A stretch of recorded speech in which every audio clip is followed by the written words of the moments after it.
Magandang umaga, welcome sa Philippine Weather Trivia. Para sa mga bago sa channel na to, ako si Alvin Pura, isang meteorologist at ang inyong weather tito. Ngayon, silipin na natin itong dalawang sama ng panahon na posibleng makaapekto sa ating bansa sa mga susunod na araw. Unahin na natin itong mas malapit, ang low pressure area sa loob ng ating Philippine Area of Responsibility. Ito po ay huling namata ng Pag-asa sa layong 885 kilometers, silang ang bahagi ng southeastern Luzon. Yan po ang area ng Bicol Region. So nandito po yan sa karagatan, sa may East Philippine Sea. At kung mapapansin nyo sa kanyang kaulapan is medyo may kanipisan po ito dahil nga ito ay mahinang weather system pa lamang. At ayon sa Pag-asa, ito pong kulay dilaw or kaya dilaw po yan dahil nasa low chance o mababa po ang chance niya maging isang ganap na bagyo. Ang ibig sabihin po niyan, kumpara dun sa green na hindi natin nakikita maging bagyo o malabong maging bagyo, ito pong dilaw is mababa po pero may possibility maging isang ganap na bagyo or mahinang bagyo. Sa katunayan, sa Japan Meteorological Agency, ito po ay isa ng tropical depression. Ito nga po ay isang mahinang bagyo na o nasa tropical depression category na sa Japan Meteorological Agency. At kadalasan nauuna talaga ang JMA sa pagtataas ng category ng mga bagyo or ng sama ng panahon dahil nga mas mababa yung criteria nila. Pero again, hindi po imposibleng sumunod ang Pag-asa dyan or maging bagyo itong binabantayan nating sama ng panahon. If ever maging bagyo po yun, yan po ay tatawagin nating bagyong Luis. Pero kapag hindi po naging bagyo yun, itong bagyo sa labas na may international name na Dolphin, if ever dumaplis po yan sa kanto ng ating area of responsibility, yan po yung ating tatawagin bagyong Luis.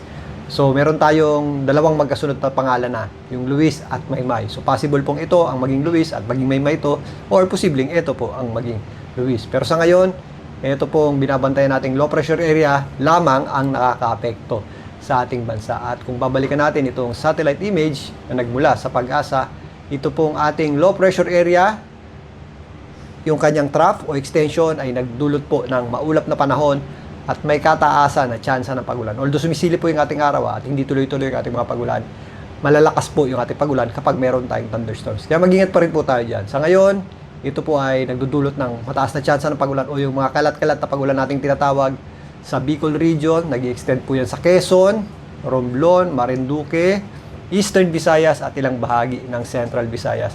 Kung mapapansin nyo, may mga kaulapan tayo dito ay ito po ay inflow ng hangin. So sa ngayon is parang characteristics na rin po ng habagat yan. Pero may kahinaan.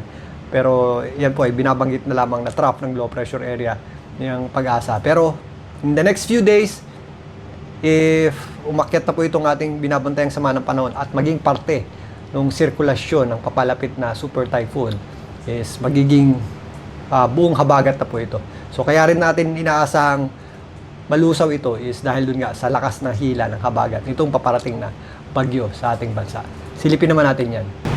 Banda nga dito, may kalayuan pa at nasa higit 4,000 kilometro pa ang layo sa anumang bahagi ng ating landmass o kalupaan ang bagyong may international name na Dolphin. So nagpa-fluctuate po yung lakas niya pero yan po ay nasa super typhoon category pa din ng JTWC ng US at nasa violent typhoon naman ng Japan Meteorological Agency. Nagkaroon po yan ng eye wall replacement cycle kaya bahagya po yung humina pero ito po ay isang malakas na bagyo pa rin. Again, nasa labas pa rin po yan ng information domain ng Pag-asa kaya wala pa po silang detalye dyan pero maaring ngayong weekend papasok na rin po yan o mamayang gabi pasok na rin po yan sa ating information domain at maaari na pong maglabas ng detalye dyan ang Pag-asa. If pumasok nga dito sa advisory domain, doon na po yan bibigay o dyan na po nabibigyan ng track ng Pag-asa itong bagyo na ito. Pero sa ngayon, ito po ay hindi natin inaasahang maglandfall o tumama sa lupa. Ang nakikita nating senaryo, yan po ay lalapit at didikit dito sa pinakakanto dyan sa northern tip ng ating area of responsibility. So may possibility yan pumasok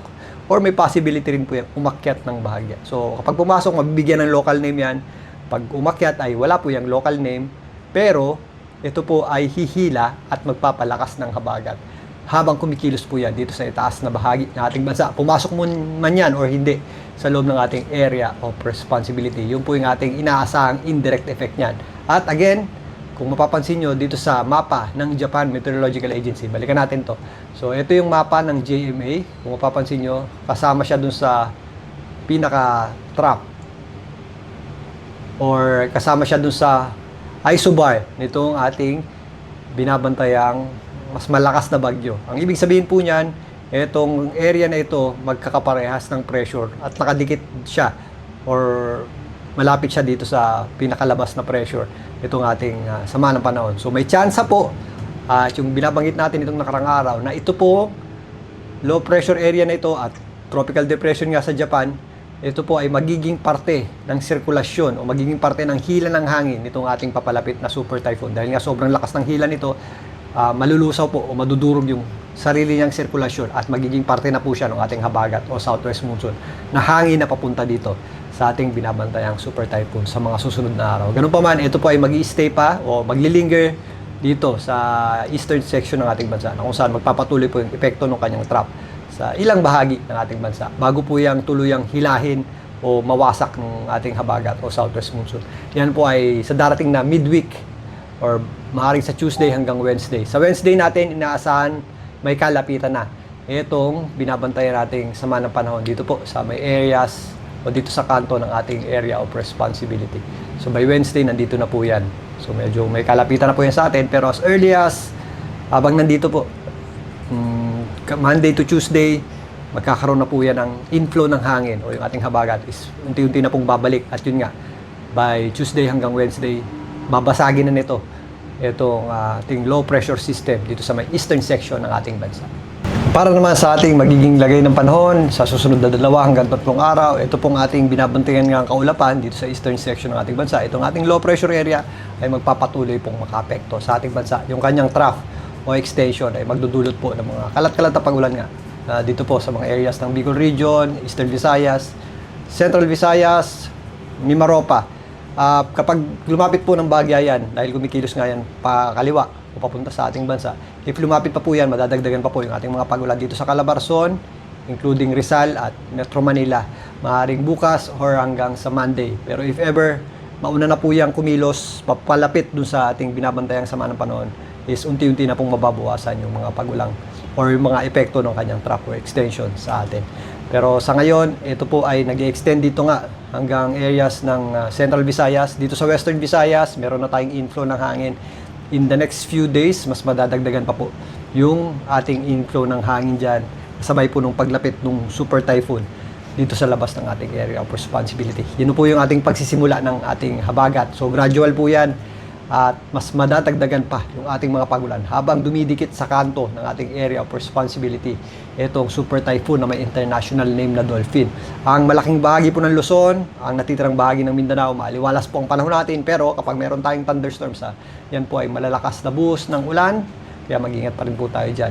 So sa darating na Wednesday, simulan na natin agad sa Wednesday dahil yan po yung ating inaasahang nandito na sa kanto ng ating area of responsibility itong bagyong may international name na Dolphin. So western section ng Visayas, Mimaropa, western section ng Luzon, including Metro Manila, possible na po yung ating mga kalat-kalat na pagulan and mga possible thunderstorms. Mas tataas pa or mas mapapadalas pa yung ating mga pagulan. Hindi lang po sa hapon at gabi. Kasama po dyan ang Cavite, Laguna at Batangas at ilang areas po ng Pangasinan. So increasing po yan, hindi agad-agad sobrang dami ng pagulan dahil nga epekto po ito ng habagat. Lumalakas sa mga susunod na araw. So yan, makikita natin dito as early as Tuesday, Wednesday, Thursday, meron na tayong southwest monsoon na magpapaulan dito sa western section ng Visayas at western section ng Luzon, including Metro Manila. At magpipik po yan kapag nandito na sa itaas na bahagi or nandito sa southern portion ng Japan. Magpipik yung mga pag-ulan natin dito sa Luzon. Yan po ay Friday, Saturday at Sunday. Dito meron na tayong mga intense to up to torrential rains, particularly sa Ilocos region at Zambales at Bataan. So magpipik po yan this coming weekend. So Friday, Saturday, Sunday.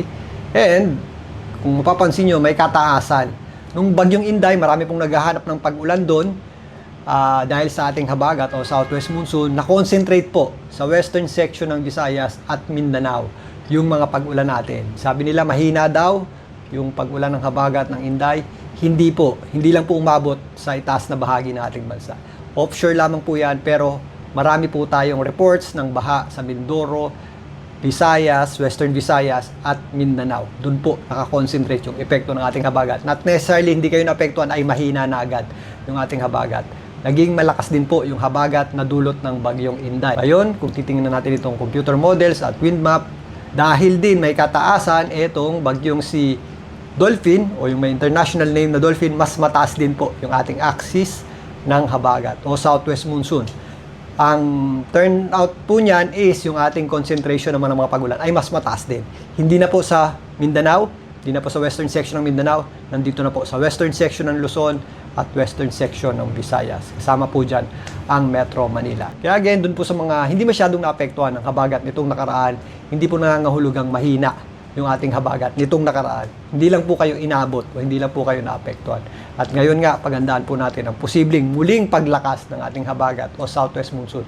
Ito nga yung ating enhanced habagat na papalakasin itong papalapit na super typhoon dito sa itaas na bahagi ng ating bansa. Balikan natin yan bukas. Muli ito po ang inyong Weather Tito para sa Philippine Weather Trivia.